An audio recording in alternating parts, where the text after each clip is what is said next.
This is part 2 of the 5x8 camper trailer build series that I'm doing. So I've got the base of the U-shaped front nose basically done, the floor, and got the one inch panels glued in and kerfed. So I spent a lot of time, or a little bit of time, testing out, trying to find the right formula on some scrap foam, and basically found 2 inches apart and 3/4 inch deep. Created really nice kerf for a 30-inch radius or 2.5 foot radius, and I'm leaving a 4-inch gap or overlap, so when I glue the other panels in, it'll give it more secure or more stability, more of a hold. And I had somewhat of a gaff. I glued the tall piece rather than the short piece, so I had to do my best to wipe off the construction adhesive. Didn't do a great job, but that's okay. So this is a channel lock trailer, angle iron trailer, and when I cut out the front rail, or I cut out the front rail here, but I obviously did not want to cut off the front angle iron to get the floor to extend. That would really weaken the structural integrity, more so than taking off the rails. So what I did was cut a channel in a 2x2 that runs the width of the trailer, and so that basically allows the floor to span over the angle iron.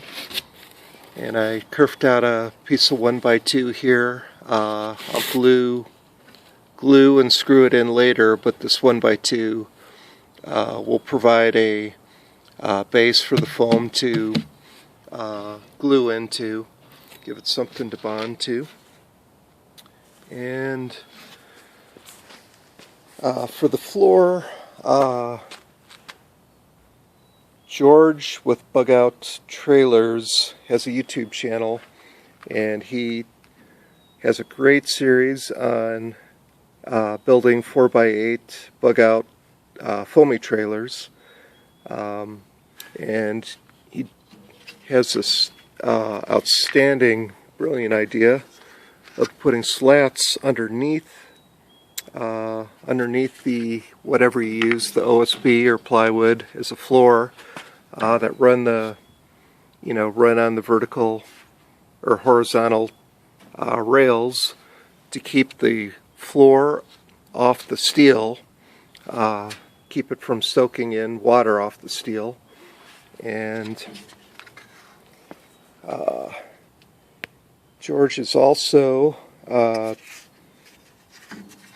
cutting out angles on the slats, and basically the floor will run to the edge, the top high point edge, and I'll put a a drip edge on the body of the trailer and the floorboard, and the angle, the water will roll down the drip edge and eventually off the angle onto the steel.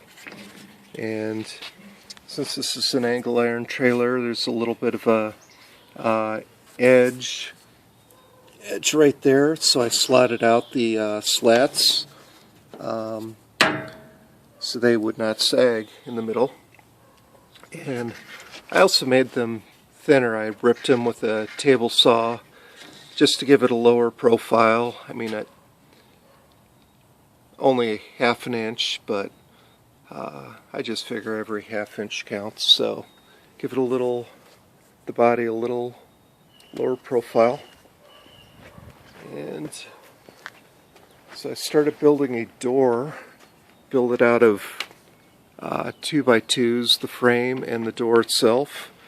And in the back I put 1x2s as a backstop.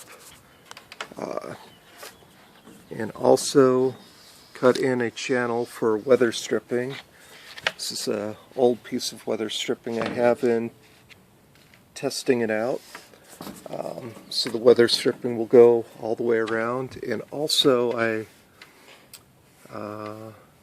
radiused the edges of the door, and when I cut out the radius, I saved the curved pieces, which I'll glue into the corners here, so the whole frame and door will be nicely curved.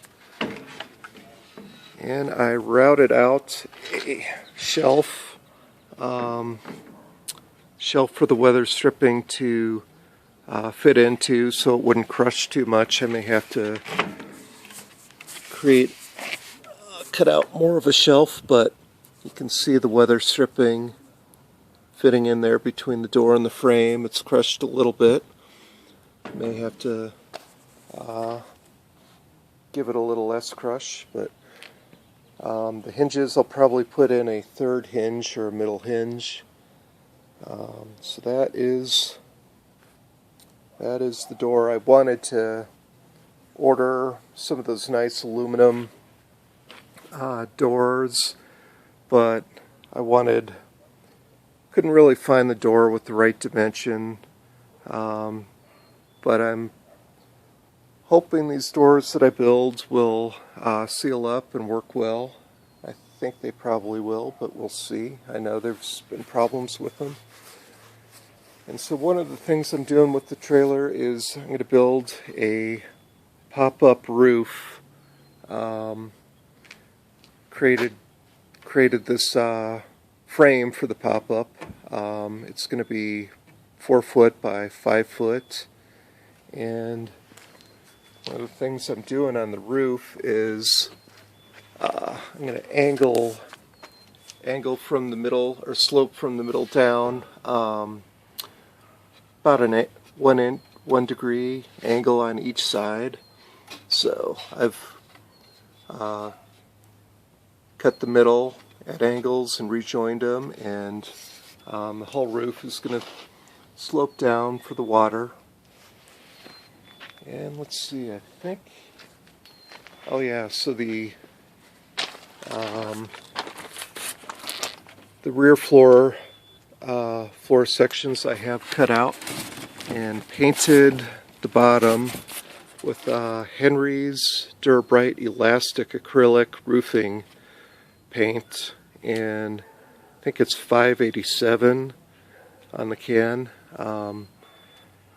It's a lot easier to deal with than the black roofing tar, but I have some black roofing tar. I may eventually just tar up the critical edges on the floor, just to make sure everything's sealed properly. But I think that covers it for the part 2 of this build. And next part I will be getting more foam. I actually went to the Home Depot yesterday and didn't pay attention. This foam is 1.5 inches thick. It's not the F250. It is the 150. So that's not going to do. I'm going to have to return it, get the 2-inch foam, and actually go to a different Home Depot. That particular Home Depot only had the 1.5 inch foam, and I should have been paying attention, but I wasn't. So that concludes part 2 of the trailer build.